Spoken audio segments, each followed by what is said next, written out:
everybody. Welcome to episode 5 of CKCB Presents. Tonight we're covering the Tortured Teen Incorporated documentary that's out on Cinemax. And, just because, we've never actually done anything like that, like actually covered a document. Well, that's not true. Woodstock 99, that one. Yeah. And I don't have a guest with me, so on this particular episode, so Todd's filling in for the guest who would, I don't know. Anybody can be on. Should be here. Yeah, anybody can be on CKCB Presents. Yeah, kind of like the show was there for a while. Yeah, sorry about that. When your fault. But anyway, you gotta do what you gotta do. Priorities. Yeah. So, by the way, I was never mad at you. Oh, I know. So, I said that. Yeah, that's fine. We won't go into that. Yeah, but what I will, I can't not mention this. Because when we were recording Jerry Brudos last night, and this episode will actually come out before the Jerry Brudos episode does, but we were recording that. The past 2 days has just been the craziest days in recent memory. Oh, yeah. I mean, we had Shelley Duvall died. We had Dr. Ruth die. We had Richard Simmons die. And then, as we were recording the Brudos episode, there was the assassination attempt on Donald Trump. Mm-hmm. Today, and yesterday wasn't finished. After that, Shannon, late last night, Shannon Doherty died. How did Shannon Doherty die? I don't know. I didn't even look into it. I'm just like, really? Wow. But then, former Baltimore Ravens great Jacody Jones, he died too at 40 years old. Wow. How did he die? I don't know. I mean, I have my theories, but I'm not going to say them. All right. But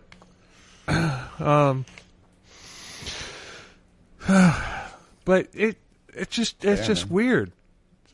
I mean, that's like the fastest. Like 5 people. Was it 5 or was it 6? Duvall, 5. Dr. Ruth. Yeah, it was 5. So who's next on the second trilogy with Doherty and Jacody Jones? Oh, Jesus. I don't know. It's not Donald Trump. Yeah. He handled that like a boss, though. Yeah, he did. I don't care whether you like him or hate him or whatever. You got to admit he handled that like a boss. Yeah. But I don't know. I mean, we know it's not going to be Keith Richards. Yeah, right. Oh, Jesus, that man will never die. I don't know who it could be, because these things always happen in threes. So yes, they do. And we had one trilogy complete itself, and then another one 2/3 of the way through in like less than 48 hours. Yeah. Apparently, death doesn't take weekends off. No. Or maybe it had been. It's just like, you know what? I want a vacation make up for time. I want a vacation during the week, so I'm just going to put in some hours on the weekend. Yeah. I'm not laughing at anybody's deaths or whatever. It's just not at all. Insane how that happened. It's just like, yeah, right. Like 5 like celebrities, and plus a assassination attempt on a former president. Like, what the hell is going on here? World's gone crazy, man. So anyway, let's talk about troubled teen industry. I asked Nora if she wanted to come on for this, and she actually turned me down. I'm like, okay, that's odd. She's like, I'm involved in another documentary that'll be out sometime in October. I'm like, okay. Cool. Cool. But she is anxious to hear, our take on the documentary. And like I was saying before, we've never actually really covered a documentary. Like the Troubled Teen Industry episodes that we've done so far, there was the 2 that we did with Nora, and then there was the one where we had Nora back. It was a features episode, and Paul was on it with her, and that was his first exposure to really. I mean, he knew about TTI, but that was his first exposure to what it actually was. He was blown away. He's I mean, that's that one really good. Yeah, I had to dip out of that one because it just got to be too much. I was like, holy shit. Anyway, yeah, I mean, her story. Good God, and it's not so much that it's any.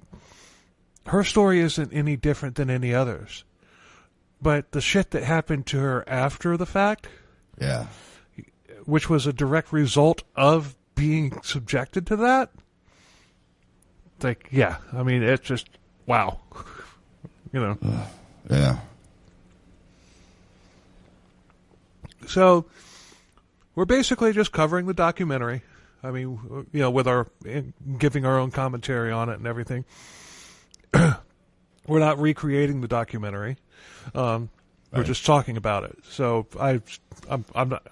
So I've heard some podcasts out there that will literally retell the entire story. That's not what we're doing. I still want you to go watch the documentary.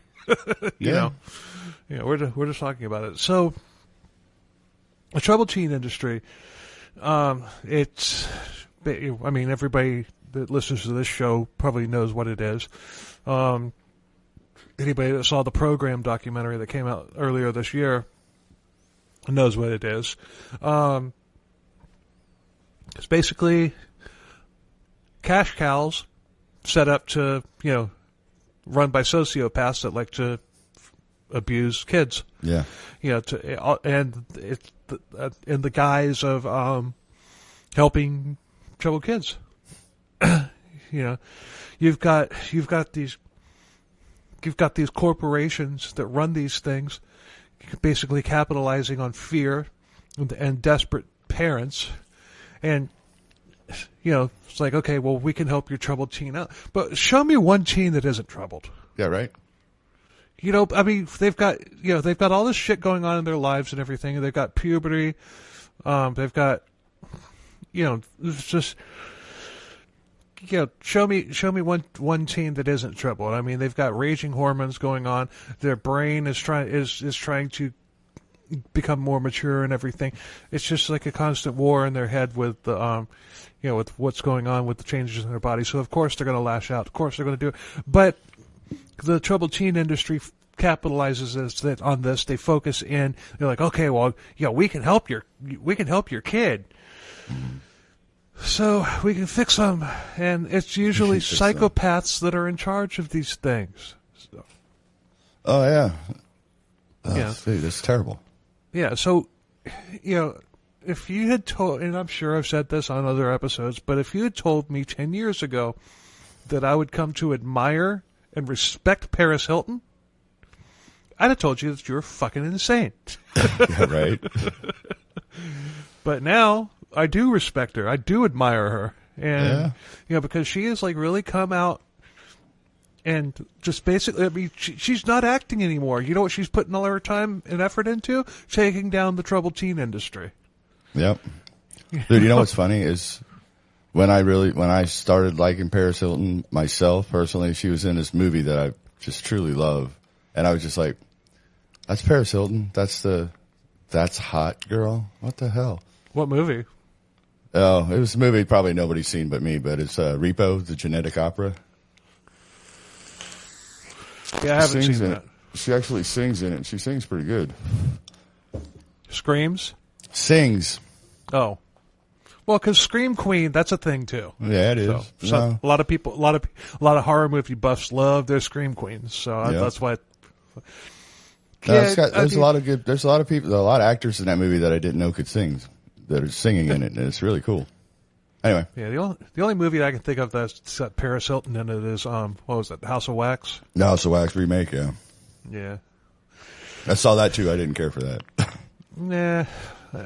The logistics of that movie don't make sense. I mean, the smell in that place had to have been horrible. Yeah.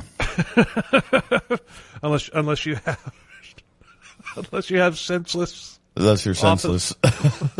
Senseless officers. Right? That's a little teaser for the Jerry Brudos episode. Yeah.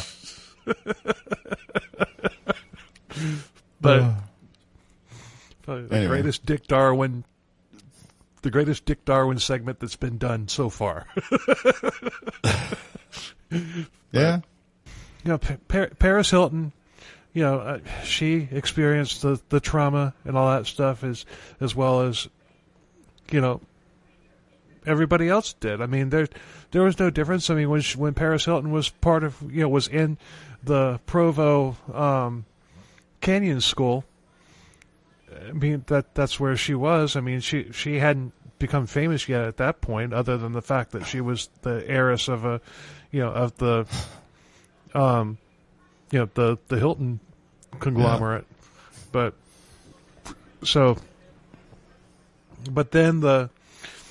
But as Troubled Teen Industry expanded, it was, at first it was teens, but now they're bringing in kids as young as 8 years old.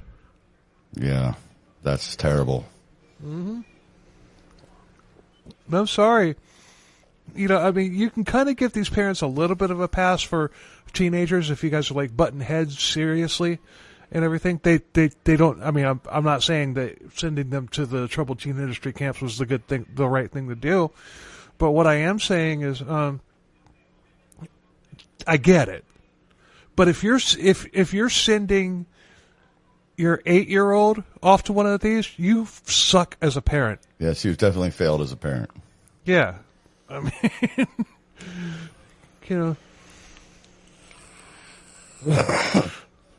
I think it's seriously. I mean, I blame all this on the parents. To be honest with you, I mean. Oh yeah, but still, the ones with teenagers and everything that they're like literally butting heads with and going back and forth with, it's just like, okay, you can kind of see it. They feel like they're at their wits' end, and then these camps, these organizations, they prey on that. Yeah. So it's just, I'm not giving them a pass. All I'm saying is I can You get it. I get it. I'm a single dad of a 14-year-old girl, and we go rounds from time to time. But so Provo school in her future? No, not at all. I didn't think so. Oh, there was one right here in Lakeland. I'm kidding. Oh, that's right. I forgot about that. Yeah, we'll get to that later. But anyway, so Jen Robin, she was at the same facility as that Paris Hilton had been, Provo Canyon, and she pretty much had the exact same experience that Paris Hilton did. I mean, all of these kids did. It doesn't matter which school they get sent to. It's all the same. It's all abuse. It's all torture. It's all run by sadists who are just making shitloads of money off of these poor kids. Yeah. But so this girl Jen Robinson, she was sent there at 14, and she was a normal kid. She was goofy, creative, but she fell apart when a close family member died of cancer at 9 years old, and she took it really hard. Her grades slipped. She was put on Prozac and ADHD medicines, and she attempted suicide at 13. But her parents were mental health doctors, and they sent her to Provo. That doesn't make any sense. Well, they kind of explained it a little bit, where they were like it's not recommended that mental health doctors, work with their own, family members. Oh yeah. But you can, but still, you've got to know, you've got to be able to do something to help your own kid if that's your fucking profession. Yeah, right. you think you'd know better. I mean, if you can't help them, you know somebody better that could. Mm-hmm. Every one kid that comes out of the TTI saying that they actually helped them, there's 15 more who are abused and traumatized. Mm-hmm. Yeah, and that one kid is compartmentalizing. Yeah, right. Yeah, because I don't see how anybody can go through this stuff and actually truthfully say that it helped them. Yeah, I don't. Yeah. Or maybe they're on the payroll as propaganda or something like that. Which I don't put anything past these. I don't put anything past these people. No. I mean, I'm sure there's some places that are actually legit and decent, but for the most part, nah.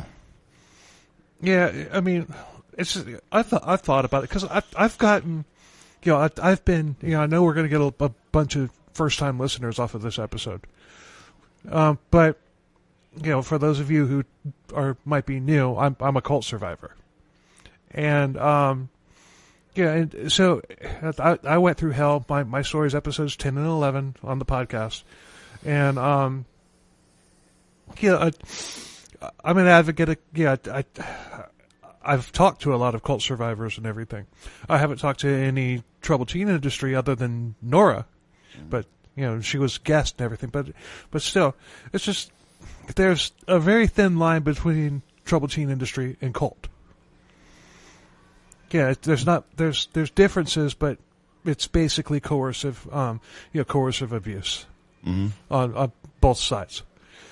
So this girl Jen, she was on her first day there. It was like as soon as she walked in the building, she was put in the closet and told to get naked. She was strip searched, and there was no talking without permission and punishment. Basically, if you were punished for something, you basically meant you were getting your ass kicked. Yeah. One morning, Jen refused to get up, and she was dragged from bed, like literally dropped on the floor from the top bunk height. And then she was dragged to an isolation closet. And then that's when the reality of her situation began to set in. She began to self-harm. And, they drugged her. They're like, okay, let's just make her docile. And there's like lots of side effects and everything. It's just like there were side effects of this medication, and nobody in these things are licensed medical professionals. Yeah. They're just people. Kids would try to run away. Most get caught. But Jan, at 16 years old, after she had been there for 2 fucking years, she came up with an escape plan. She had an off-campus visit with her parents, and she knew her parents wouldn't believe her if she told her, if she told them what was going on. Yeah. But they went to the mall and everything, and they went into Spencer's. Remember Spencer's? It was the precursor to Hot Topic. Yeah. Spencer's, the less goth Hot Topic. Yeah. But she booked, and she just hauled ass, and she ran into the street. She flagged down a car. She said that she was trying to get into Salt Lake City. Like, if she got to Salt Lake City, she could just kind of blend in, disappear. They wouldn't be able to find her. Yeah. Or so she thought. But the man who picked her up took her under a bridge and raped her. And then let her go. And then somehow, and it doesn't explain how, but somehow, the Provo Canyon, they found her, and she was sent, put basically back into isolation. Yeah. I don't know how they found her. I don't either. She had like a tracking device on her or something. Yeah, right? But she told him what happened. But nobody was going to report this assault. The therapist asked her if she fought, and she hadn't. So the therapist then said, basically, when I say therapist, I mean air quotes therapist. Yeah. Some dude they hired off the street with no background check or nothing. Right. But basically, it was put in her file that she had turned a trick for a ride. So now Jen's a prostitute. as far as Provo was concerned. Well, it was just a TTI spin, and they told this to her parents. Yeah, and they believed it. Yeah, they did. That's the worst part of that to me. That's the worst part. Her parents believed that bullshit. But anyway, but that's part of their whole. That's part of their whole thing because they're not okay. The kid is the victim here. Okay, absolutely. But the parents are victims too because they're feeding them all this bullshit. They're filling their heads with things like, okay, your kid's going to tell you that horrible things are going on. That's just them being manipulative. Yeah. God, I mean, so the kids in a damned if you do, damned if you don't situation. Yep. But her parents, she did try to tell her parents, and they left her there. They basically, the therapist actually abandoned her too. She never saw the therapist again after that. Well, wow. That might have been that's probably a good thing. Yeah, probably.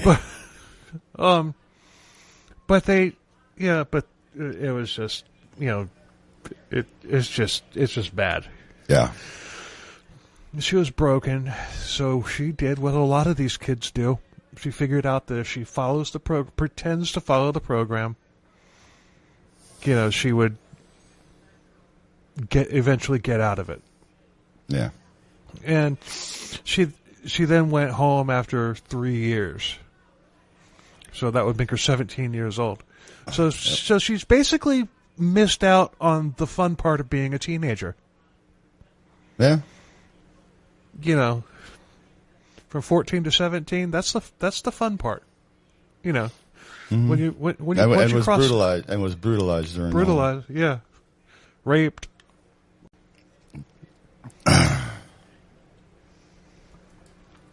So, but the thing is, the longer that a kid is there, the more money these places make, because these things ain't cheap. Oh, yeah. Just it's between $30,000 and $60,000 a year. And they always find reasons to keep them there longer. Yeah, that's the thing. It ain't worth that. I mean, that's ridiculous. Who? I don't even understand why somebody would do that. Why would you pay that much to not be a parent? Yeah. Whatever. It don't make sense. So they fail these kids on purpose. Just to keep them there. They're cash cows. That's all they are. Oh yeah. Troubled teen industry. Most of them these days are owned by large corporations. There's low or no regulations, and they don't go into, they don't put the money that they get into, the safe upkeep. So a lot of these kids, they'll be sleeping on mattresses on dirty floors and stuff like that, and everything. So less money spent, that's a much higher yield to them. Yeah. Can't be dipping into the profit margins by hiring a janitor. Right. Yeah. Make the kids do it. Yep, free labor. Back in the 90s, the troubled teens were the subjects of many daytime TV talk shows like Jerry Springer, Maury Povich, Dr. Phil. Dr. Phil. He was the worst. Yeah. Is he even really a doctor? I think he was at some point, but I think that his license has expired and hasn't renewed it. That's why he did a TV show? I don't know. Yeah, dude. I would love to see. What would give me a hell of a lot of respect for Oprah, because she's the one that basically put him on the map. Yeah. If she would come out and denounce him, but she's not going to do that. Oh hell no, she's part of it.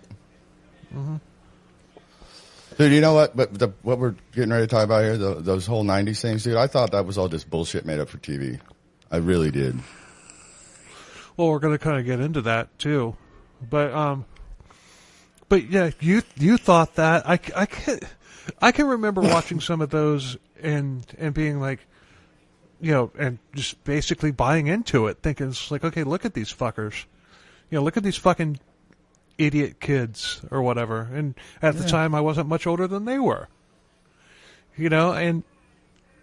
But basically, Dr. Phil specifically, it's just basically humiliating teens on TV equals ratings. Yeah. And I'm sorry that I bought into it. And me of all people, I should have been able to see through that like you did, but I didn't. I mean, I thought it was all just made up shit for TV, like seriously. Well, it kind of was. But I mean, was. Yeah, I mean, you know what I mean, though. We'll get there. No, it kind of was, which we're about to get there, like right now. But still, Dr. Phil, I hope you're listening. I know you're not, but I hope you are. But you, sir, are a piece of shit. Yep. And anyway, Danielle Bregoli, Bad Barbie. She's the Cash Me Outside, how about that girl? Yeah. She didn't even know that she was going on a TV show, let alone Dr. Phil. She was 13 years old at the time. And the show wasn't the episode that they brought her on. Go watch the entire episode. I'm sure you can find it. But it wasn't therapy. It was humiliation. And the audience just ate it up. They're sitting there. The audience is sitting there booing her and all that stuff. Right. But she was encouraged to act out on camera before she hit the stage. Mm-hmm. And then so she did what she was asked, and she did it very well. She's another one. I mean, I don't I don't hold her in the same regard as like Paris Hilton, but she's up there because has also like come out, against it, using the platform that she has to speak out against it, and she's pretty popular with a lot of people. I'm not a fan of rap, but a lot of people are, and she. Well, we'll get to that too. Yeah. She was taken directly from the Dr. Phil show to a TTI camp, and her abduction, and I do mean it when I say this, abduction, was all caught on camera, and played on that episode of the Dr. Phil show. It was added to it. And She was taken to Turnabout Ranch in Utah. Why is all this shit in Utah? Because there's zero regulation. That makes sense. A lot of these camps, a lot of these troubled, these teen help camps or whatever, they have, they all have their own little niche. The ones out in Utah, lots of them are like wilderness type things because that's pretty much all Utah is. It's a beautiful state, though. I've been there. I threw that in there just for you. Yeah. Where haven't you been? Maine and Rhode Island. You been to Alaska? No. Okay. But like in the lower 48, you've only not been to 2 states? Yeah. Actually, you know what? I've been to Maine. Well, aren't you Mr. Fancy Pants? I know, right? You could have been to a place that I haven't been. See, one time I could have gone to Rhode Island, but if I had, it would have taken me like an extra hour and a half on my trip. So I just said, fuck it. But from what I've heard about Rhode Island, it's probably a good thing that I didn't go there in a semi. Yeah, right. Could you even fit a semi in Rhode Island? I was just going to say my truck is probably almost as big as the entire state. Something occurred to me last week. These semi tractor trailers. You're basically driving a 5-story building around. Wow. Yeah. The trailer itself is 53 feet long. Yeah. And then, so that's a small 5-story building. But if you add in like other stuff and everything, you add the tractor onto it. Yeah, you're looking at a 5-story building, literally. Easy, yeah. Wow, I never thought of it that way. That's I hadn't either, but I was just like, I was just driving down the road one day, because you have a lot of time to think, right, when you're doing that, and it's just like, I'm driving a 5-story building around. Yeah, wow. So, but the turnabout camp was basically forced free labor on a farm. Food, sleep deprivation, food. I was doing so good too. That's one. Food, sleep deprivation. God damn it. Deprivation. That's the word That's you're the groping word. for. Yeah, and beatings. Yeah, survive this, and you'll be remolded and fixed. And what was the treatment? Abuse. Abuse. Danielle thought that she would die there. I mean, that girl's freaking tiny. She probably weighs 98 pounds soaking wet. If that. Wearing a trench coat. Soaking wet, wearing a trench coat. But, yeah. But, no, I mean, she's a tiny girl. So, of course, she thought that she was going to... I mean, it's just... even me at 50 years old, I can probably take a lot more than what she can take as far as, like, physical toil and stuff like that. Yeah, right. And that's with the chronic pain that I'm in. Getting old sucks. Yeah, it does. But while she was there, another kid tried to escape. And during this incident, this kid killed one of the staff, injured another one, and stole a car to get away. Wow. There was a police chase.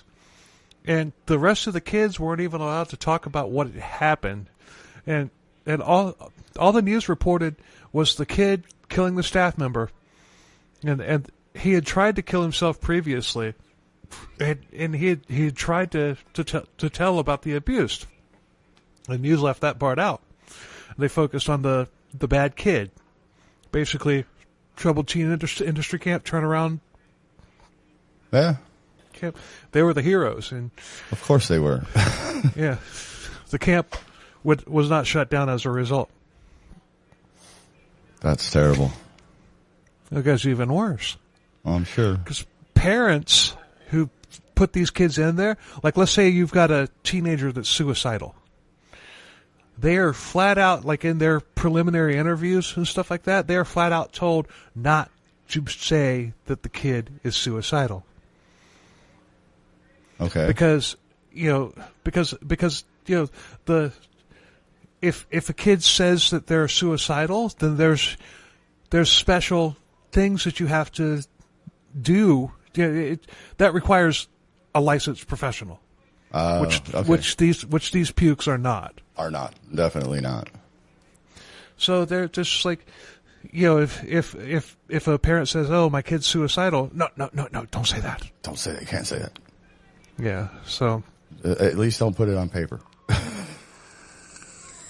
Right. Jesus. This kid got 5 years to life for murder. Yeah. And during that time, Danielle herself was put on suicide watch, and she broke down. She lost it after this incident because she knew that kid.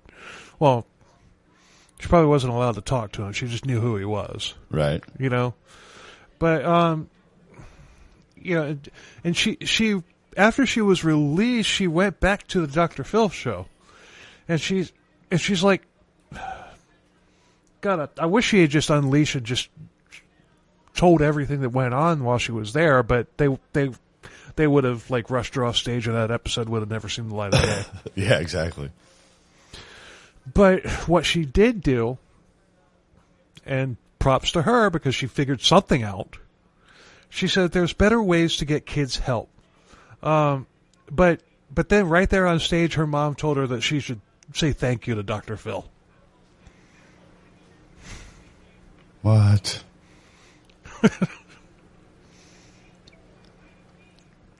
Her mom told. Fuck me. Yeah. Yeah, and Dr. Phil was the one who basically heavily endorsed Turnabout Ranch.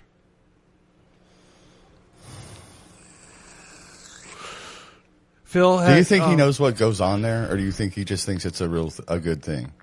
No, he knows, but he's making money off of it, which we're going to get to. But you know what I mean. He doesn't care. He just cares about being famous and being rich. And once again, Dr. Phil, I hope you're fucking listening, you asshole. Yeah, hey, can Dr. Phil be number 3 in this round?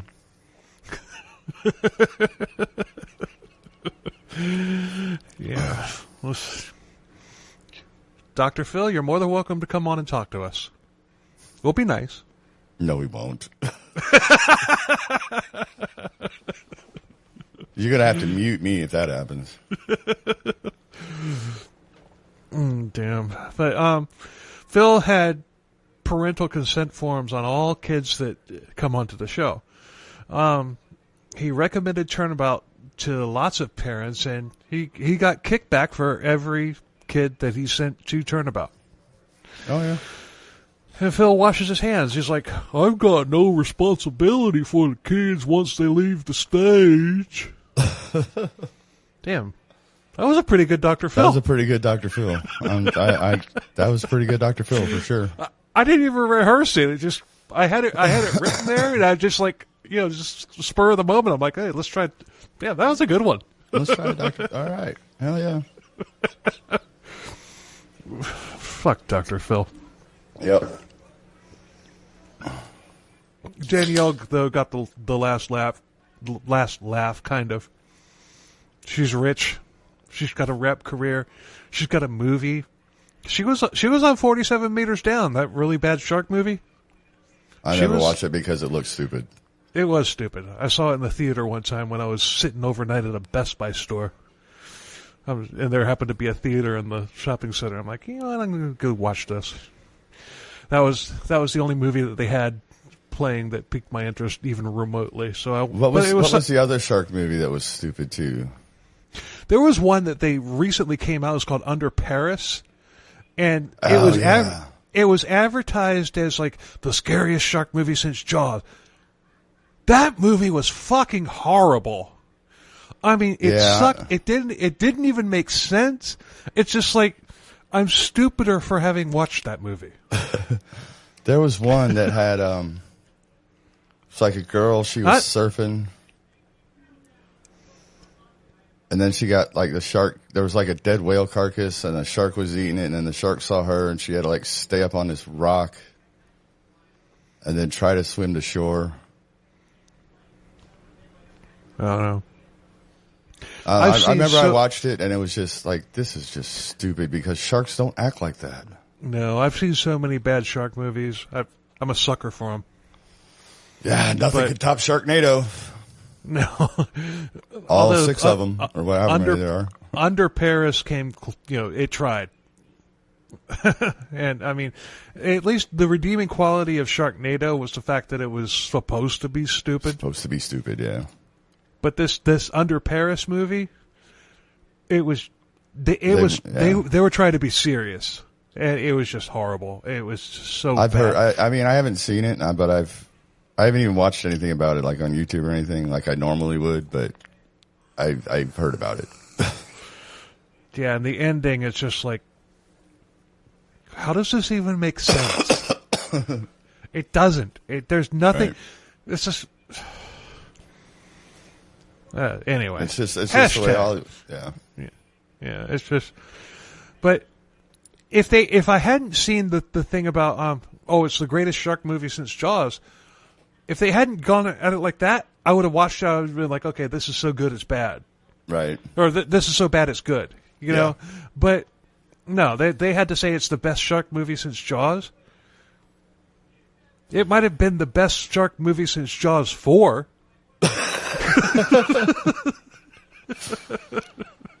Oh God, yeah, that one was terrible. Yeah, but dude, that was even worse than Jaws 3. I know. like dude, they're at SeaWorld. SeaWorld's in Orlando, which is in the middle of the state. There's no fucking gate to the ocean. I know. unless there's a fucking 70-mile long fucking canal running through Florida that nobody knows about. And then not to mention that one scene where the shark is approaching. Oh yeah, when it's just a picture of a shark. It's moving. just a picture. They just took a picture of the fucking shark. Now, I'm not a fan of I'm not a fan of remakes, but if you remade Jaws 3 with like serious producers and stuff like that, and not make it 3D, and good CGI and all that stuff, and put it in a different spot, like maybe San Diego or something. Yeah, where there is an ocean. Yeah, you might have something by remaking Jaws 3. Yeah, you might. But just don't make it at SeaWorld, man. God, that was just the dumbest fucking thing. Well, there's SeaWorld in San Diego. I mean, it's not on the ocean, but still. It's probably closer to the ocean than SeaWorld Orlando is. Yeah.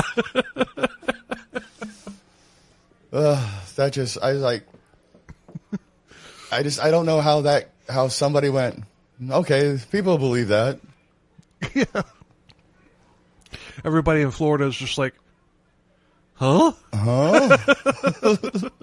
Everybody in Florida, everybody that's ever been to Florida is just like, huh? Yeah. And the whole underwater little world that they had, it's like, I know what they were trying to do, but it's just the shark encounter thing where you ride the escalator through the glass tube, and then they made a whole other thing out of it. Like, dude, there's none of that shit there. No. And still, the shark encounter, I mean, that was the first of its kind like that. That was the first thing of its kind. But now, it's just, it's still the same, but other places have done so much better. Yeah. Anyway, we're digressing. Anyway, hashtag, but I digress. Yeah. Let's move on. But still, 47 meters down was better than Jaws 3. Dude, any shark movie is better than Jaws 3. But she has a child too, Danielle. She has a child too, but she had the last laugh, but it came at a cost and everything. She's had a drug problem. She had a successful rehab. She's clean now apparently, but she did go through hell, and she's been with boyfriends and everything that beat her. So, dude, she looked rough in that when they showed her again. Yeah, like when she was talking, she looked rough. Yeah, she really did. I mean, felt sorry for her. Yeah, but she seems to have turned it around. So, more power to her. Good for her. Mm-hmm. So Jen, she began researching troubled teen industry, and she discovered Synanon, which that is going to be a future episode for CKCB. Okay. It's the troubled teen industry origin. So we're not going to really go too much into it on this one because we're going to cover it in later. But basically, in a nutshell, it was abuse therapy for drug addicts. But it turned into a cult, and it was the origin of troubled teen industry, specifically for the failure for profit model, complete with tactics from Nazi and North Korean prison camps. Behavior modification. Oh, well, yeah. What could go wrong? Yeah. What could possibly go wrong? Jesus. Jen began seeing similar characteristics, including name changes. Jen has a Jewish background, so Provo Canyon began calling her Auschwitz. Really? Yeah. I think that probably made me see red more than anything else in this entire fucking series. Just that her file had the name Auschwitz.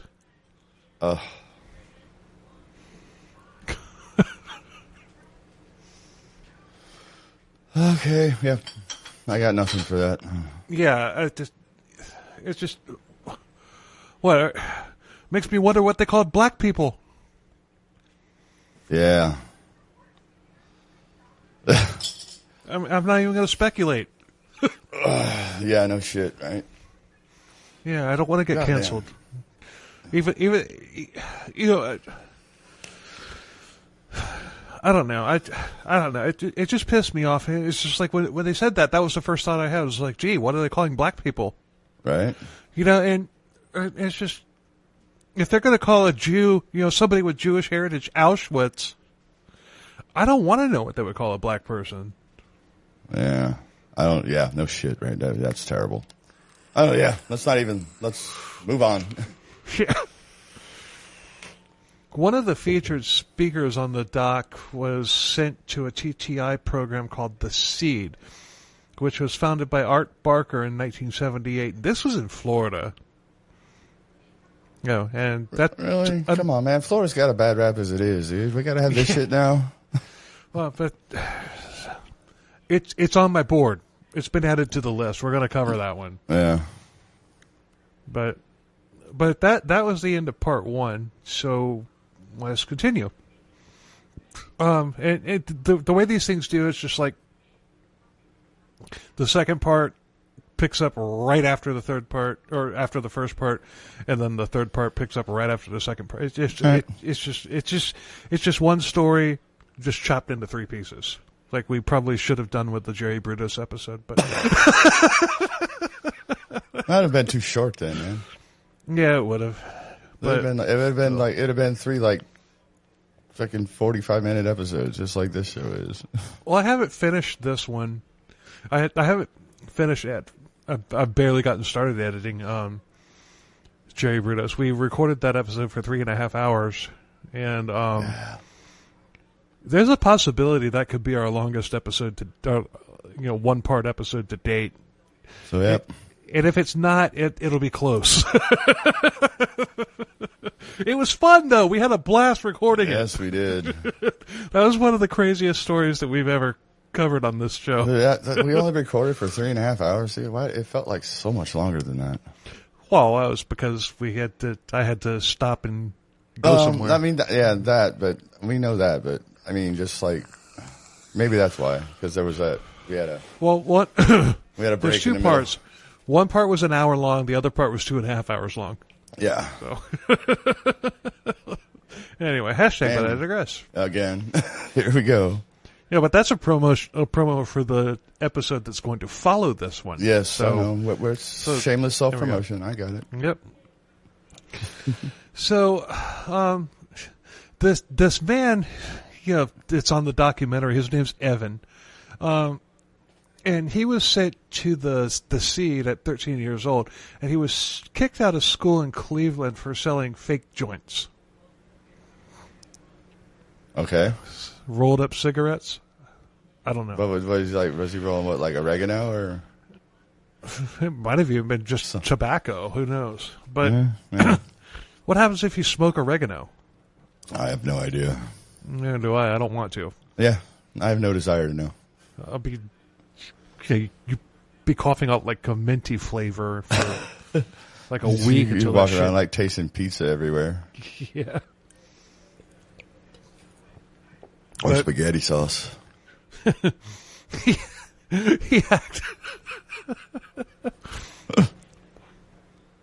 He was acting out. He was doing anything that he could to piss off adults, and it was crazy. And but something had went wrong, which we're about to find out. He and his mom were cool and everything up until. Some friends came over one night for dinner, and then later that night, the son of this family, who was a friend of Evan, tortured and killed his own parents that same night after coming to dinner with them. Holy shit! Yeah. Wow. His Evan's mom lost her mind because of that, and honestly, Evan did too. he was sent to seed because of it. Because for one thing, his mom couldn't cope, and for honestly, he couldn't either. That's why he was acting out. But seed was backed by the government. President Richard Nixon even endorsed and funded the seed. Well, of course he did. His mom signed paperwork allowing Evan to be a test subject. And, Jesus. Yeah. The seed. There was a song. It was just like, and I can't remember the melody of it. I can't remember the melody of it, but it was something that was familiar to me. I couldn't put my finger on it. It was just like, the seed is all you need to stay off the junk and pills and weed. Okay. Yeah, what lyrical genius came up with that? But when he got there, he was given the seed welcome by everybody that was there. We love you, Evan. There's actually video of this.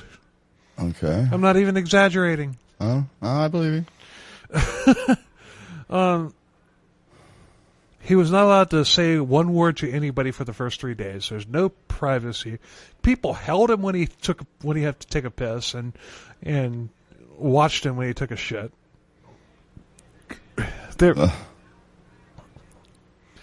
I'd have been screwed. I can't take a shit in a public bathroom. I can't. I have to do it at home or at I can do it at a truck stop where there's a door that locks and everything, and I'm in my own freaking private room. Right. I can't do it in a public bathroom. I'd have been fucked. Yeah. I would have. You would have learned how to do it. I guarantee it. I would have exploded after about a week and a half of not taking a shit. Well, yeah. Once that pain builds up, man, you go, fuck it. Who cares? It ain't worth it. But the seed even had their own way to hold a toothbrush. Of course they did. Art Baker said that the program works because of the sheer peer pressure that are put on these kids. It's like, this is back in the frickin' 60s, and he's just sitting there admitting it. Early 70s. Yeah. Like I said, the cult episode, The Move, they had their own TTI camps. Yes, they did. And there's nothing different. There's nothing different with what they did, even though it hadn't become a big thing yet. But I mean, this is probably happening around the same time that the Move. Yeah. Yeah. I want to do more research on The Move and find out if Sam Fife had any connections to TTI. Because I'd be willing to bet that he did. Yeah. I would think so. Yeah. That was Cult we covered. Actually, when this is released, it's the previous episode. Yeah. Sam Fife and the Movement of God Cult. Yes. So, my first episode back, and it was a cult. So they had rap sessions.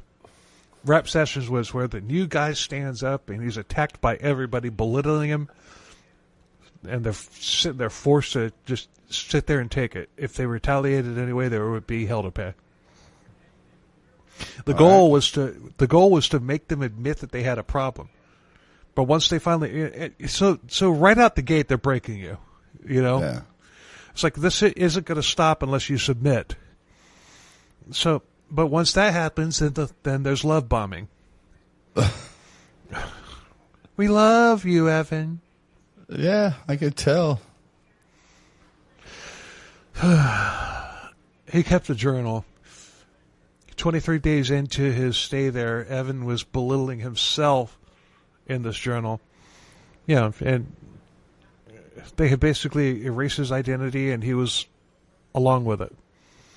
Damn. Several times a day, everyone was made to sing "America the Beautiful" and pledged to die in the final battle for the soul of America. This TTI, this pre-TTI place had turned into a doomsday cult. Yeah, sounds like it. Yeah. Misbehave, you're beaten to a pulp. They actually force kids to fight each other in bare knuckle boxing. Okay. Evan realized that in order to get out of it, he had to pretend to comply. He started, and the cult believed it. We hear this story so much. Yep.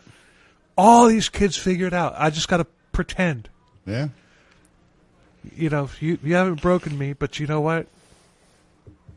Yeah, give them what they want, and they'll let you go. Yeah. You know? Yeah. Or whatever, you know. But lots of kids committed suicide after being released from the seat, and others had mental breakdowns, including Evan. The U.S. Senate did an investigation, and they actually compared the Seed's methods to North Korean brainwashing, recommending that funding be cut off. Nothing happened. Of course not. But the Senate actually did something. It was the higher ups that, like the president, that basically vetoed it. Well, yeah. Tricky Dick. Evan hated himself. He told people that he had been in a cult and he had been brainwashed. So when he grew up, he decided to become a journalist. Okay. He began digging in on the Seed, and he realized that everybody breaks, but the Seed eventually was shut down. Fun stuff, huh? Oh, yeah. Rich Republican Melvin Sembler started a new program. Same staff as the Seed after Seed had gotten shut down. Different name. It was called Straight Incorporated, and Seed started up again doing the same things, but instead of being government funded, this was privately funded. It was a private corporation, and they started franchising. Franchising. All right. In cult speak, it would be satellite locations. Satellite, yes. Nancy Reagan endorsed this. Of course she did. Yeah. She brought Princess Diana there, too. And I remember Nora talking about this. Yeah, about how Nancy Reagan and Princess Diana were involved. Yeah. But actually, I remember that, too, now that you mention it. This started the war on drugs. Is this where the whole just say no shit came from? Yeah. All of those propaganda commercials in the 80s, they were straight sponsored. That helpline number that was on those commercials was a direct phone line to Straight. Oh, wow. I didn't know that. I didn't either. Wow. Holy shit. But it's like, goddamn. It's just how... Yeah. Fuck. It just shows you that even at the highest level in the United States, they don't do their fucking research. Yeah. Yeah, I mean... not going to go there. But the Bushes continued the program. More George H.W. Bush. More programs sprung up. people were panicking about their kids doing drugs, and it was exactly the same as the satanic panic, which was going strong at that point. Right. Lots of copycat troubled teen camps started popping up, and one copycat was the Bethel Boys Academy in Lucedale, Mississippi. Oh. Was it a school for white boys? I love you, bro. I was hoping you would say that.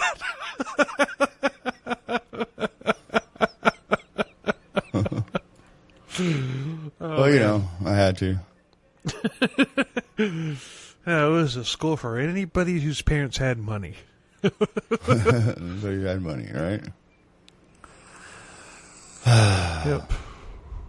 Dave Boucher, he was smoking weed, and he was sent to Bethel rather than juvie, who was basically given a plea deal. Like, right. Do I go to juvie or you want to go to this camp? And I'm sure that it's a good outdoor retreat and everything, and yeah, you know, all the bullshit. But he's just like, no. He ran. He's just like, I'm not going there. He took off. But one night, he was abducted out of his home and taken to this camp, you know, Bethel, and there were police there, but it was actually an actual bounty hunter that took him in. Really? Yeah. Was it Dog? Did he Bear Mason? I don't think Dog the bounty hunter would have done this. Yeah, probably not. I think he would have told him to fuck off. Yeah. But anyway, the bounty hunter, when he dropped him off there, he told Dave, just like, do what they say and you'll survive. There it is again. Yep. But this thing had gang members. Like the kids that were there, from everything from gang members down to just kids that had bad grades. Yeah. And apparently rich parents. Yeah, right. You have to have rich parents for that shit. Yeah, but Alan Knoll, he was a product of a broken home, and he was dealing with it. But he had been molested at 9 years old by a family friend, and he acted it out. He threatened self-harm, and he was sent to Bethel. And he was, like, subjected to, like, push-ups and beating, like, constantly. Oh, man. He was awarded a phone call to call his parents and everything, and he tried to tell them what was going on, and they didn't believe him, and he was savagely punished for it. Oh. Yeah, this was run by a religious zealot, sadomasochist, and you know, he's just like, spare the rod, spoil the child, and that was what was used to justify all the abuse. And his name was Herman Fountain, and he believed that he was called by God to help kids. Okay. If you were called by God to do that, I don't want to know that God. Exactly. Yeah, that wasn't the God. That wasn't the God that I know. Dude, I don't think that's the God that anybody knows. Yeah. Because, I mean, oh, God, I can't even. I just can't. Yeah. Lester Roloff, another one. He started off religious-based camps, you know, and his thing is just like, we're going to get the kids off the dope. Dope was a term used in the 70s for about 2 years. Right. For drugs. And this was in the 80s. This is the 80s. It's like, hello, the 70s called. They want their drug reference back. Yeah, right. God damn, man. But this particular cult, according to the documentary, you know, it's just like girls were treated worse. Mm-hmm. Were treated worse. Girls were handcuffed and beaten and everything. And then when the state tried to investigate, they were denied access, and they weren't shut down. And they weren't shut down? No. Of course not, because why would you do that? Jesus. Herman brought in a man named William Knott, and he was a Marine, a boxer, weightlifter. He was a badass.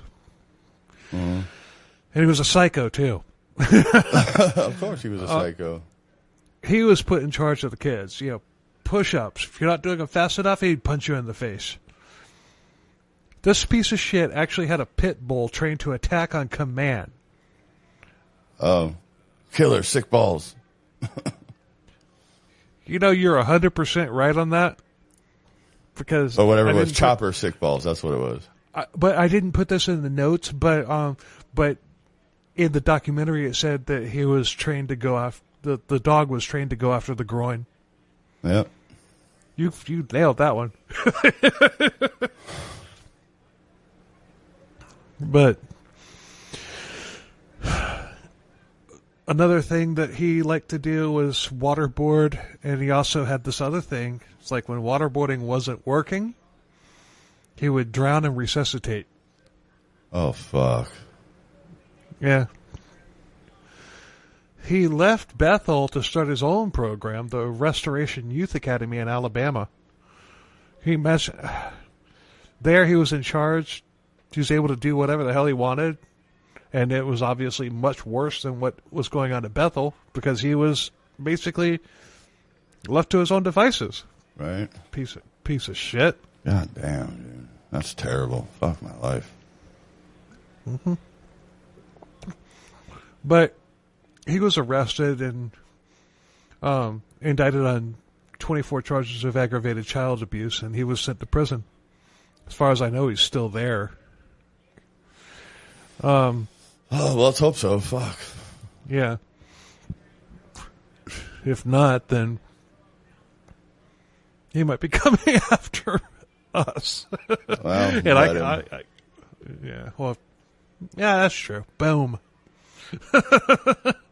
But Bethel got raided. Yeah, and Hamilton was, or what was his name? Herman Fountain. He was, he was arrested and he was sent to prison for 2 years. But the whole time, Bethel continued to operate. And when Herman got out, he went right back to work. Right back to work.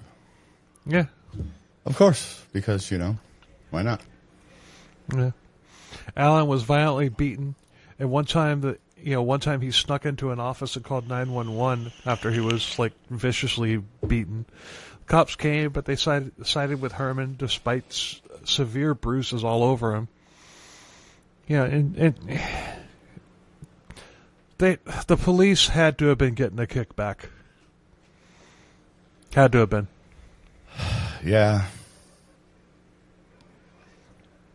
That's just my theory. At one point, he's just like, you know what? Fucking kill me. Put me out of my fucking misery. Fucking kill me. There you go. But they kicked him out and they sent him to another place in Missouri called the Agape Boarding School. Agape. This was in Missouri, and he faked it for 2 years and wound up getting out. All right. But Bethel was major income in Lucedale, Mississippi. Yeah, it was like to the point. And all of these things. There's so much money that they're bringing into the community. So Nora talked a lot about that, about places in Utah. Mm-hmm. But but here, this is something that I haven't heard. Kids would run away and locals would grab them and return them. Oh, shit. Mississippi. If you remember from our Sam Fife episode, the cult, one of their TTI camps was in Mississippi. Yeah. Wow. Dude, really? Just a normal person. Like, oh, you're a runner. Yeah. And just snag him and fucking, oh, dude, that's terrible. You know what? That's kidnapping. Yeah. Everybody that did that should be brought up on charges. They should. Because, that's kidnapping. That's not your job. You're not, fuck yeah. me, dude. I have lost all faith in humanity. Again. No, but doing this is, just, we're not, the people that are going to watch the documentary, they're going to watch it. Yeah. The people that are going to tune into this are two types of people. They're either people who aren't going to bother with the documentary anyway. Right. Or there are people who are going to watch the documentary or have watched the documentary but want to hear our take on it. Yeah. So. Yeah. Well, we're not taking anything away from the documentary. No.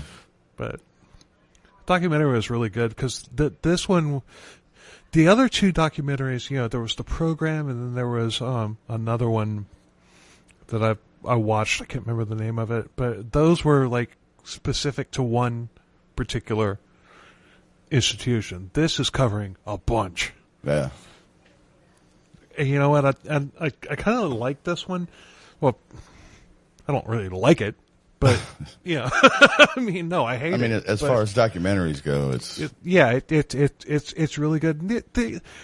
The program was really good as well, but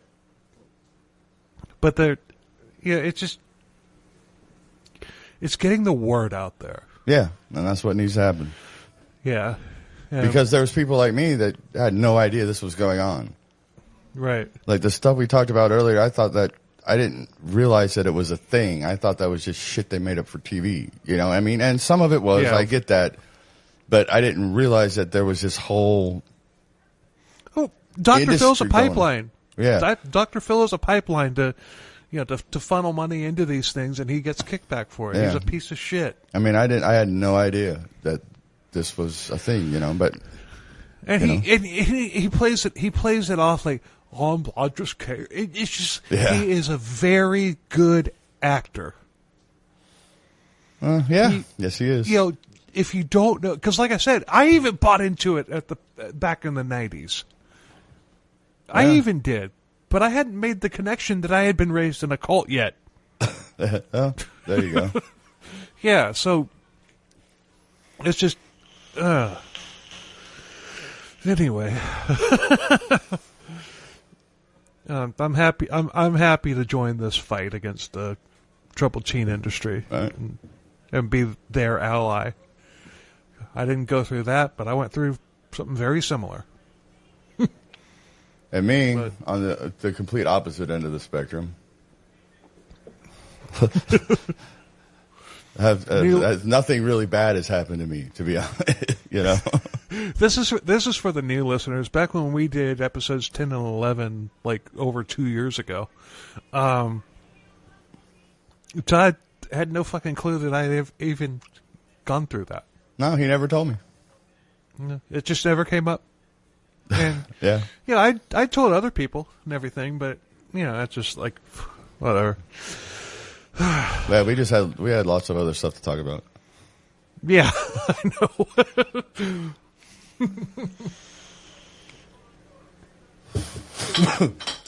We tried to start a podcast about that stuff, and it didn't work. Yeah, I think we just approached it wrong. I think it could work, but we'll talk about that another time. It could work, but I don't have the time for it. Yeah. You have no idea how much time I put into this podcast. Oh, no, I do know. Or at least I have an inkling. New listeners, Todd was away for 6 months, and he's just recently come back. Yes. I needed a break. I need a break like that from my job. But it's not all it's cracked up to be, let me tell you. Anyway, kids were turned against each other at Bethel, and some kids singled out. Some kids were singled out, specifically and took a lot more abuse than everybody else. Oh yeah. There was this one guy, Bradley, and he was there for gay conversion therapy. Oh my God. Yeah. It didn't actually say this, but I think that the kid was beaten to death.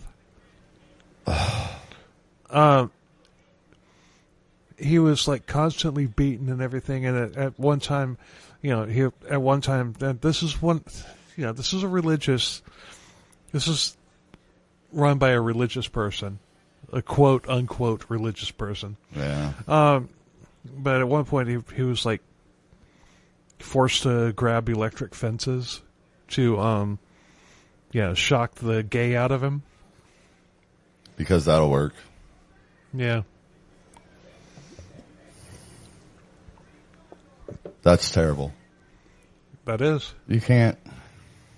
But it's the freaking norm in these things, and it's still going on now. That's why we're doing this episode. Yeah. It just. Yeah, this one's getting to me. Anyway, moving on. Esther Fountain. She was the daughter of Herman Fountain, and she spoke out after years. After being silent for years and everything. And as a kid, she actually participated in the abuse. She was encouraged because she was Herman's daughter and everything. She didn't know any better. And she would actually, just the kids that were there had to do whatever she said. Yeah. She didn't know any better. She regrets it now. Well, that's good at least. Yeah. But boys were starting to because they lived on site. And boys would start, like, breaking out of their rooms and everything and peeping in on her and her sister. Oh, boy. One night she was raped. One night Uh-oh. somebody broke in and she was raped. What do you think Herman did? Probably blamed her for it. Mm-mm. No? He didn't do anything. Didn't do anything. He's making too much money. You can still make money on this kid. Oh, yeah, good point. This kid was never charged. The kid did break in with he had a mask on. So it's possible that she didn't know exactly who it was. But did he come back later saying, "Hey, have you seen anything?" Another Jerry Bruno's. Sorry, I'm sorry. reference. I'm spoiling the episode. I keep forgetting that this is coming out first. Anyway, Alan met up with an Agape student / staff member. His name was James. And they hashed it out because this guy was, like in our episode about Sam Fight. Remember I talked about the snitches, mm-hmm. the pets. That's what he was. Okay. They didn't like each other back then, but they actually sat down and had a respectful conversation. And this guy, James, has since joined the fight against TTI. All right. So.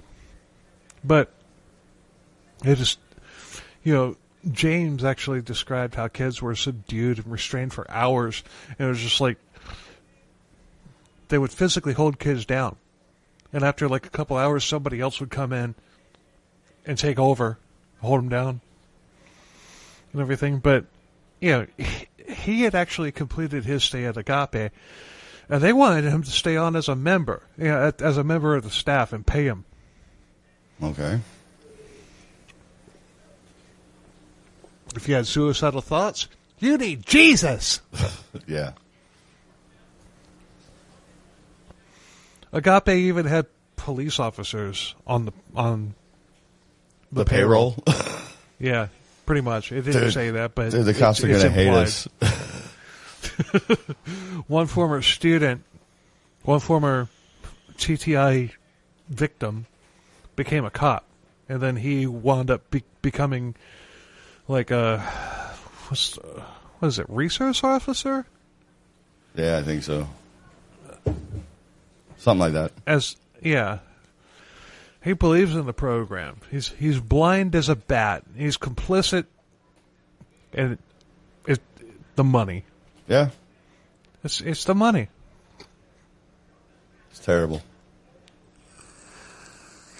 Charles Kennedy, he was a retired police captain. He looked into that freaking badass ex-Marine with the pit bull.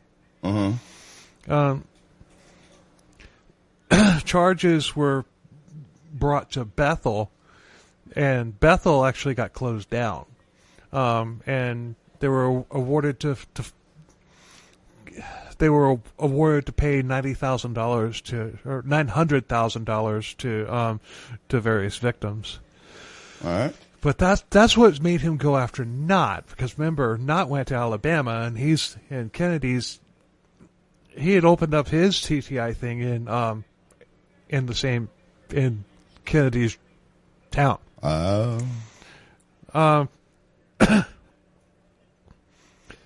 He got TTI, he pounced on the cause and everything, and basically TTI was basically ran out of Alabama thanks to Kennedy, and TTI doesn't exist in Alabama.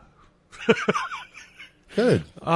Yeah, but he continues. But he's continued the fight elsewhere and everything. And this guy, applause. Hell yeah, brother! Cheers. And I'll add the applause thing into it. Next, the dot goes to Lakeland, Florida, which is where I live. Lakeland Girls Academy, a branch of Teen Challenge. This particular branch is now closed, but if it was still open, I'd go after them after finding this shit out. Right.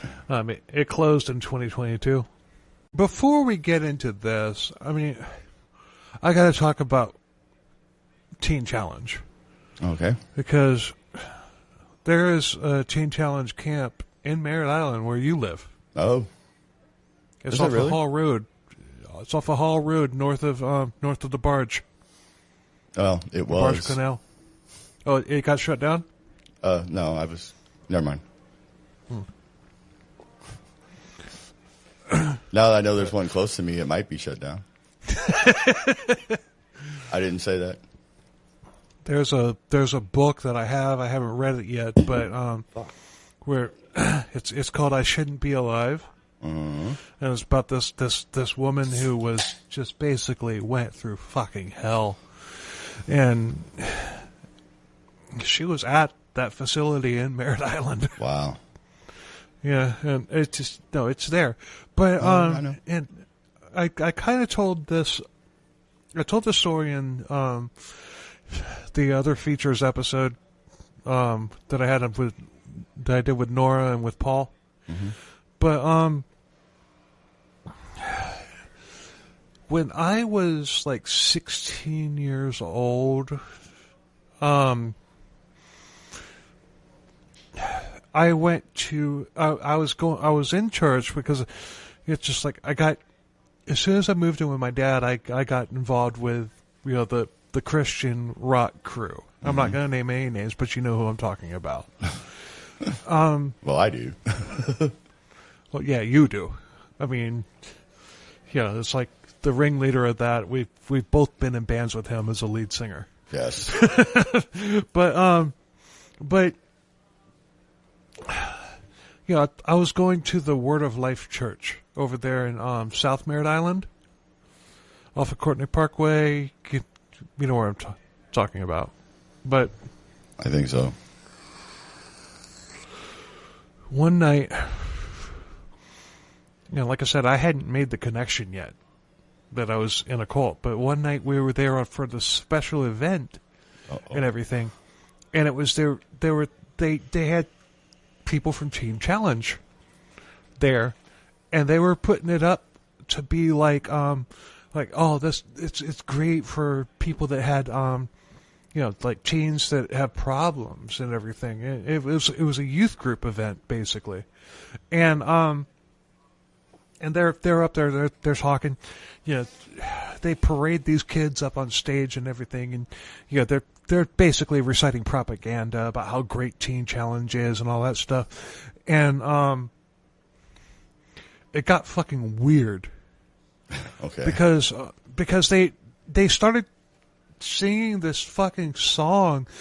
Remember how there was that song about the seed that I was talking about? It was like that. It was like, thank you, we love Teen Challenge. I don't remember exactly how it was. Right. But even though I hadn't made the connection yet that I had been raised in a cult,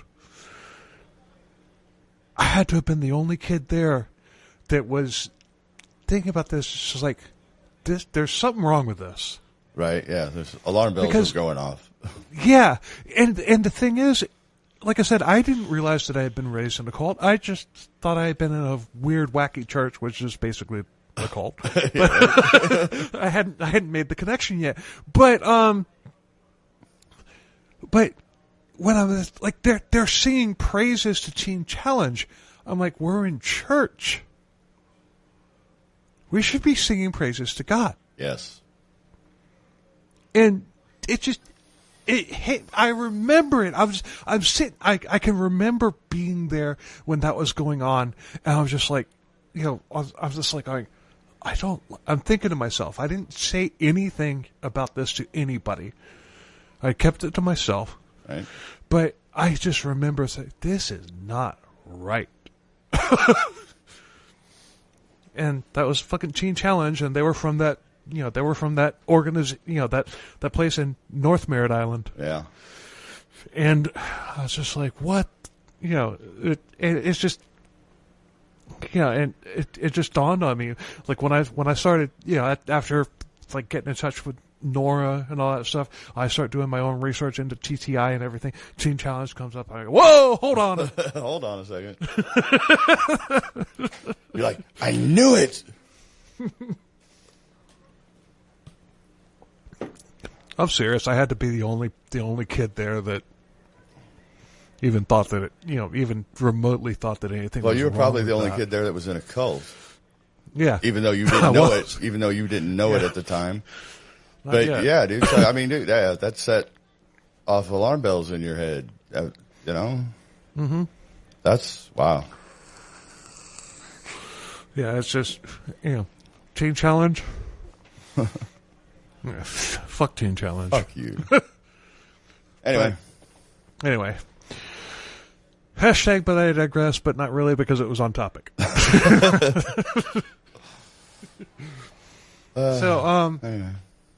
Anyway, Lakeland, Florida was a branch of Teen Challenge, the Lakeland Girls Academy. And it's now closed, but if it was still open, I'd go after them, but it closed in 2022, and I think I already said that. Yeah, you did, but it's okay. It's basically boot camp tactics on girls. Anna Lucia DeFree, she was forced there by her mom, and her and the entire they moved from somewhere. Her mom actually drove her there from somewhere else in the country. I think it was Ohio. I don't know, but the whole time she's just like, "You're going to be safe from yourself here." Safe from yourself. Oh my God. Safe from yourself. And her roommate, once she got checked in and everything, her roommate Naomi Wood took her in. And this girl, Naomi, was there for lots of other girls. I mean, she compartmentalized her own pain and put all the other girls there before her. She was a saint. She was beautiful. Just beautiful person. But she was spiraling because she wasn't able to, she was sitting there dealing with everybody else on top of the bullshit that she was going through. And it took its toll. Ultimately, she wound up having a deadly seizure and dying there. Just 5 miles from my house. I was in Lakeland at the time. Yeah.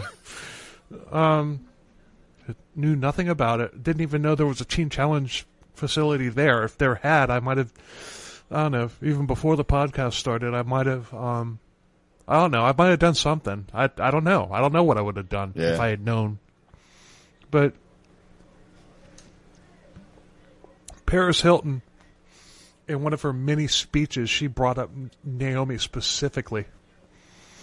And, the seizure, it would have been prevented if proper care had been given. She had been complaining about being sick to her stomach, and she threw up repeatedly. Even after going to bed, her roommates basically, she was on the top bunk. Her roommates moved the mattress down to the floor so that she could get to the bathroom faster. She even told somebody that she was afraid to sleep, and she was having a hard time breathing. She asked her roommates to pray with her. She thought that she was having a panic attack. Her roommates called the staff, and the staff did nothing, and she, was all of a sudden fell unconscious. They called the police, and she died in the hospital. But she had been complaining for a month about stomach pain. Like every single day, like all the time. It was like, my stomach is killing me. Mm-hmm. And she was given Pepto-Bismol. Oh. That's it. Pepto. Here, have some Pepto. Yeah. Drink the pink stuff. It's good for you. Drink the pink stuff. It's good for you. It turns your shit black. But the autopsy came back, and it was basically seizures due to neglect. Yeah. And did anything happen? We'll get there. Okay. 8 p.m. that night, the family got the call, and Naomi had been adopted from Liberia, which was a war-torn country and everything. She had gotten adopted as a baby, basically funneled, funneled out of Liberia. Mm-hmm. Comes to America, is just killed by, Teen Challenge. Yeah. God.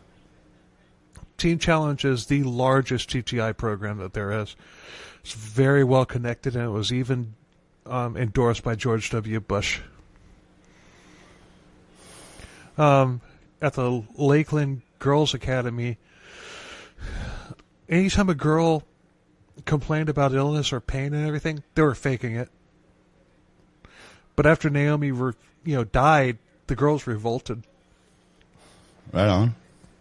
Because they tried to do the don't talk about it thing like they did with the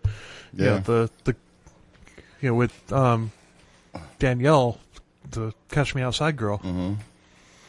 They tried to, but no, it didn't work here. I mean, the girls revolted. The story went viral, but no criminal charges were filed. Well, of course not, because the government. Yeah. Never mind, I didn't say that. Oh, you're not wrong. Yeah, I know. Rock star judge Rosemarie Aquilina, she joined the fight. Oh yeah. She was the one who sentenced the pedo Olympics doctor Larry Nassar. Okay. Yeah, she sent his ass to prison. Good. And by the way, shout out to Time Suck. Dan Cummins did a great episode about Larry Nassar recently, and he really goes into detail about the fireworks that happened. I love when I called Judge Aquilina a rock star. Mm-hmm. I meant it. Right on. This woman roasted Larry Nassar. Cool. She said everything that you wanted to hear a judge say to a fucking piece of shit. But yeah. It rarely happens like that, though. Yeah. So that's why I'm giving this shout out to Time Suck. All right. Even though we did our April Fool's Day story a year before they did theirs. You're not going to let that go, are you? No, I'm not.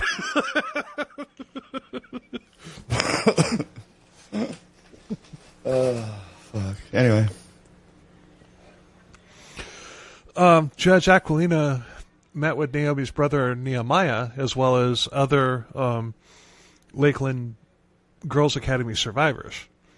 Survivor Selah, she declared war. She wasn't there when Naomi was there, but obviously when that happened, it struck a chord with her. And she actually blames herself. Okay. It's like, we didn't do anything. It's our fault. And then Rosemary, Judge Aquilina, she's like, it's not your fault. It's their fault. And she encouraged her to fight. So, No, yeah. Hail Selah. and hail Judge Aquilina too. Right on. Oh yeah. May 2022. The Stop Institutional Child Abuse Act was on the floor in the Senate or in Congress, and Nehemiah and his family participated and supported this, and they demonstrated in Washington D.C. in front of the White House and in front of the Capitol building. And they spoke, and Paris Hilton was there, and she spoke too. That's where she brought up Naomi's name. Demonstrations started happening all over the country. Jen, remember her from the beginning? Mm-hmm. She and Paris Hilton put together a thing in Utah, where Jen basically started the hashtag Breaking Code Silence hashtag. Please allow myself to introduce myself. Yeah. But, with the word getting out and everything, Jen actually got worried because the kids that are in that in one of these places now, they know that the people are against TTI and they're rebelling, and the camps, and because of that, the camps could actually become even more dangerous for them than they were before. Because the kids are basically, they're like aware. They're like, you're not going to do this to me, and yes, they can. Yes, they absolutely can, and it fucking sucks, but it's the truth. Yeah, unfortunately. Oh, man. But nothing's changed in the laws for the most part. Oh, well, they're making too much money from it. Of course they're not going to change it. Mm-hmm. Hannah Archuleta, she filed a lawsuit in 2022 against Turnabout Ranch in Utah. She was sexually assaulted there. She was also a Dr. Phil victim. She was sent there after going on the Dr. Phil show. And she reported the assault, but nothing was done, and she was punished for it. She got double workloads picking up fucking horse manure and everything and walking in circles like Carl Panzram was done. Remember that? Yeah. He had to walk in circles for like 13 hours. Mm-hmm. Yeah, that happened to her too. The employee that did it wasn't fired. And she was not allowed to call her parents initially, but finally she was. She had earned the right to call her parents. And she actually told them what happened. Her parents came and they got her out. Realized that they had fucked up. All right. Well, that's... At least that happened. Yeah. Because, every other story, every other thing, the parents are just like, oh, you're lying. Yeah. The parents believe the bullshit, But she had filed a lawsuit against Turnabout Ranch and everything. She had also sued Dr. Phil, but that case was dismissed. But her appeal, her appeal on that was resolved, and I don't know what that means. I don't know if that's just what it said. Her appeal was resolved. They settled out of court. Yeah, probably. Her lawsuit against Turnabout was also resolved. Yeah, they paid her off. Yeah. Basically. Dr. Phil capitalizes on these camps, and he makes kickbacks, kickback money. And even after deaths and abuse at these camps and everything, he won't stop. He's preying on and profiting from parents that are at their wits' end with their teenager. I'm not going to say that. I'm not going to say that there wasn't anything going on with these kids that drove the parents to that point. I'm not saying that at all. Just saying, work. Go to counseling. Work it out yourself. Yeah, be a parent. Don't. Yeah, that's what parents are supposed to do. Mm-hmm. Don't just let somebody else take care of it. I hate that shit. Anyway. Yeah. Turnabout Ranch is owned by Aspen. It's a large corporation that owns multiple TTI facilities, and Aspen is cheerleaded by Dr. Phil.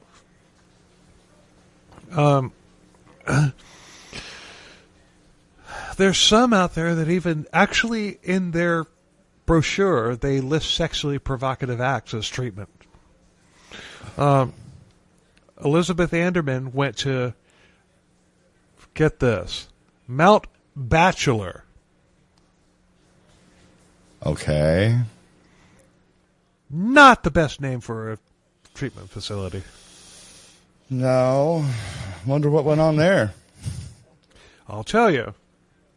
It's just such an ominous name. I mean, maybe it was actually on a mountain that was named Mount Bachelor, but you really need to change the name. Yeah, no, I don't. But she was sent there at 13 years old, and she admits it. She's like, yeah, I was fucked in the head. I needed help. But Mount Bachelor didn't do anything to help her. They just caused more damage. They had secret programs to work on slutty behavior. Basically, every girl that walked into that place, she was a slut, whether they were a virgin or not. Oh, yeah. Rape victims actually had to replay their rape in front of an audience. Supposed sluts were made to wear French maid outfits and give lap dances to boys.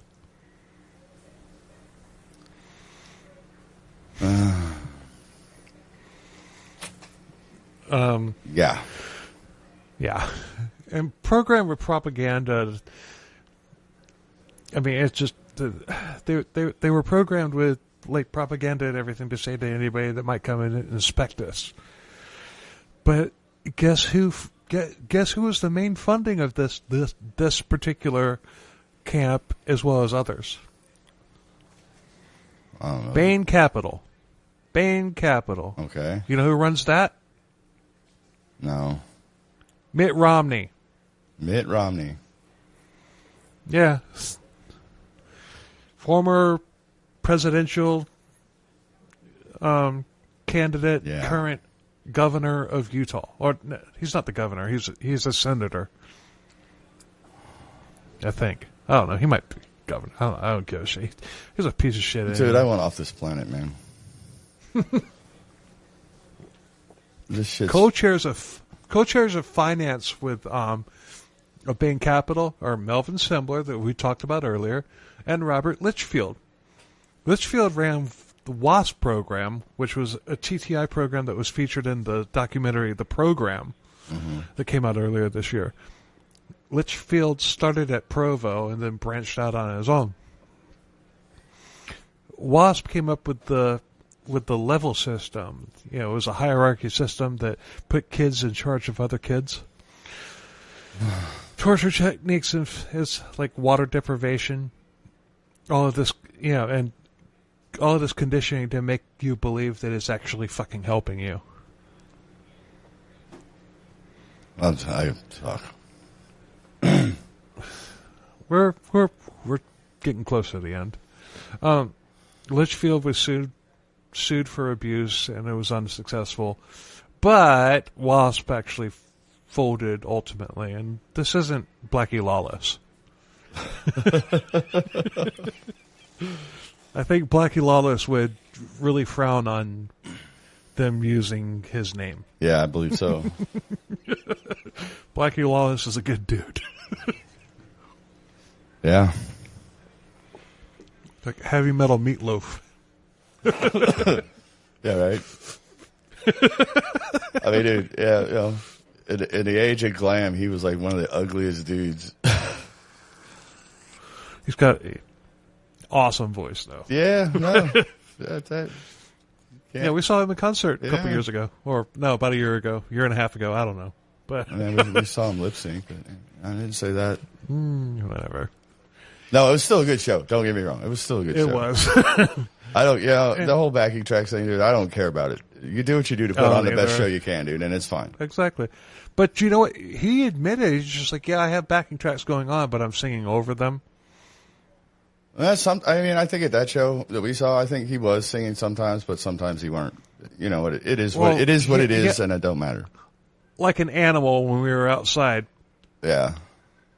You know, they had the door open, we could hear it. It sounded just like like identical to the CD. Yeah. You know, to the. But you know, it is what it is. Still. Like I said, I mean, dude, he's fucking 70-something years old, dude. You got to do something to put on. You know, you're gonna put on a show like that. At least, yeah. But when he did sing, he still sounded really good. Yeah. Dude, I got no problem with it. Unlike Vince Neil.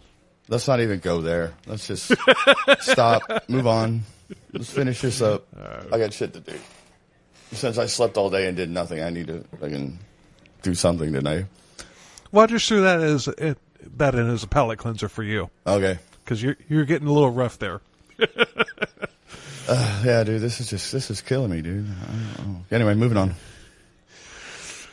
Herman Mountain of Bethel now works with adults getting out of prison. At least he's not working with kids, and adults, if you tried any of that bullshit with them, an adult would probably kick his ass. You would hope so, anyway. So Dave and Alan from, the survivors we were talking about from Bethel, they went to confront Herman at the church that he was working out of, and he refused. They called him. They were sitting out there. This is in the documentary. They're sitting out there and everything. They called him. Like, yeah, we're...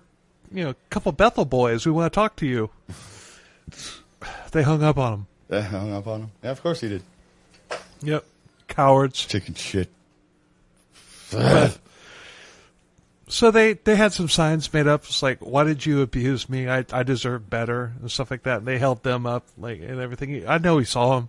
Oh, yeah. I know he saw him. But, it's like, but the thing is, all of these people, whether it's TTI, whether it's cult, whatever, they refuse to talk to the people that they've harmed, and I know that from fucking experience. Well, yeah. Because I tried to get in touch, after we did episodes 10 and 11. Mm-hmm. I tried to get in touch with one of the cult leaders and everything. Crickets. Oh, yeah. Yeah, you won't talk to me. Steve Hill. Anyway. Yeah, because the cult leader's dead. He was the heir apparent. Yeah. It falls on him. Yep. It falls on him. Exactly. It's their responsibility. Indeed it does. Yeah. I don't want I don't want an apology from him. I don't. Yeah. I just want an acknowledgement. I just want him to say, yeah, I was fucked up. Yeah. Whatever. Yeah, I don't want. Yeah. Anyway. Still. CTI survivors, they're not going away. They're getting louder and louder. They're supporting law changes and everything. They're demonstrating. Missouri, at the time, had zero regulations and on these things, and the survivors got time in front of the state Senate, and the Senate listened. Okay. July 24th, 2023, Missouri Governor Mike Parson signed House Bill 557 ratifying the Residential Care Notification Act into law, basically requiring background checks, checkups, and investigation into these programs regularly. All right. But you know what? Don't just pack up and move to Utah. Yeah, no shit. We need well, dude. Utah's not going to do nothing because we know who runs Utah, but that's all right. Yeah. 2 months after the bill was passed, assault charges were filed against Agape Ranch. 65 counts against 22 defendants, 5 with multiple counts. All right. They were charged, and Agape was shut down in 2023, but complaints continue to roll in. Complaints about abuse. And you know what? The people that run it, like I said, they probably just went to Utah and started a new one. Yeah. But the survivors want these leaders held accountable. And that's the only way that it's going to happen. You know, survivors, people that care, you know, the survivors are uniting. This is crazy. Yeah, they're not going to go away. I mean, you know, they shouldn't because this shit needs to be fucking put down. Yeah, I mean, my there's a Facebook group that I'm part of. It's a private Facebook group for the survivors of the cult that I was raised in, and there's like 600 of us there, and it's not going away. It's not going away. Right. It shouldn't. So we're fighting on their. I'm fighting on my front. I'm also an ally on their front. Yeah. You know. Exactly. Jen, she's married with a daughter. Her daughter, she's has the most perfect life and everything, and that's how it should be. But she's organized meetups and everything with survivors for support, love, and caring. And she's an advocate for every single TTI survivor, especially for the kids who are currently in these camps. And hopefully something comes of that. Yeah. I mean, it's just it's got to end. But the thing is, this fight, me going after the cult that I was raised in, is a lot different than this because of the fact that there's so much fucking money behind this. Mm-hmm. You know? It's different. This probably isn't going to go away. Yeah. All you can do is keep fighting. Yep. And you know what? That's what I'm going to do. Exactly. Got to do it.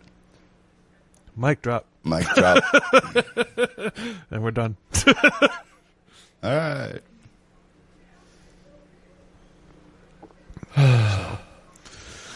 So thoughts? Closing thoughts? I hate people.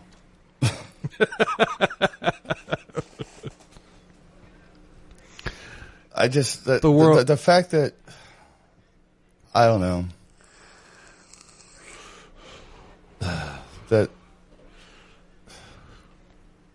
that parents do this to their children, that they let this happen, just infuriates me.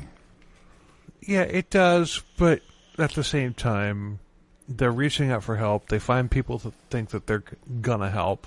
They fill their head with all bullshit. These people are master. Yeah, I get that, but still, it's just like now, today. Yeah, there's no excuse. How does it still happen today when all this shit is out there and people are still sending their kids to this shit, dude? There's just no fucking excuse for that. Mm-mm. Dude, it's fucking. Well, I don't even know what to say. Yeah, it's just, it bugs the fuck. I know I said it's fucking organized, regulated, or not regulated, but it is organized child abuse. Mm-hmm. And it's horrible. I mean, I freaking, And I just, yeah. Anyway, whatever. That's all I got, dude. I'm broken again. Yeah, you did fine, bro. Well, I held it together better this time, but yeah, I just. But but I feel for the I don't kids, and I just hope something gets done about it. I really do. But anyway, all right, that's what I got. Next time I'm able to come over there, over your side of the state, we ought to, if that teen challenge place is still there, we ought to pay them a visit. You be up for that? I don't know. Well, you know what? Yeah, let's go. I'll take the charge. That's fine. Leave your guns at home. Oh, come on. Can I bring lots of gasoline and a lighter? No, leave that at home too. That's right. That's right. Because there's still kids in there. I can't burn the place down when there's kids in there. Right. We'll just go in there and we'll just have a little chit chat. Ugh. Both of us will have our phones out recording. Oh God, we're gonna be those people. Sure, why not? Those annoying fucks on YouTube that walk into places with their God. For a troubled teen industry camp? Yeah. Yeah. All right, yeah, I guess that is a little different, I suppose. So yeah, maybe. I don't know, we'll see. It's gonna be fun. I'm still gonna catch a charge though, but it'll be all right.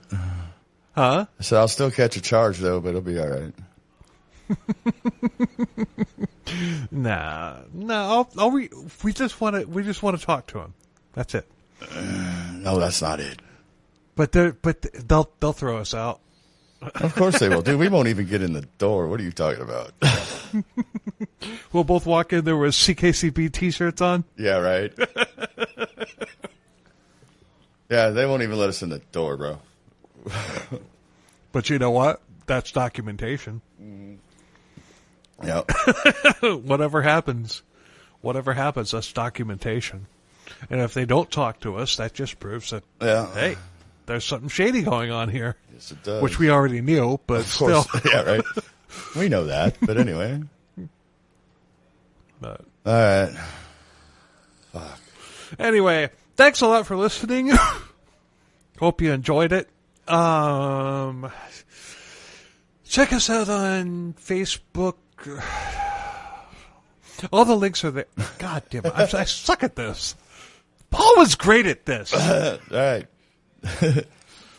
Like, subscribe, review, and listen to, and check us out and everything. Yep. Comment on YouTube, comment on Apple, and you can now comment on Spotify, so comment there. Yes, comment. 5-star reviews and all that stuff. One of these days I'll put together a script for that. But I should have to have it and just fucking read it right at the end of every episode. But anyway. Anyway. Until next time. Later. Cheers, everybody.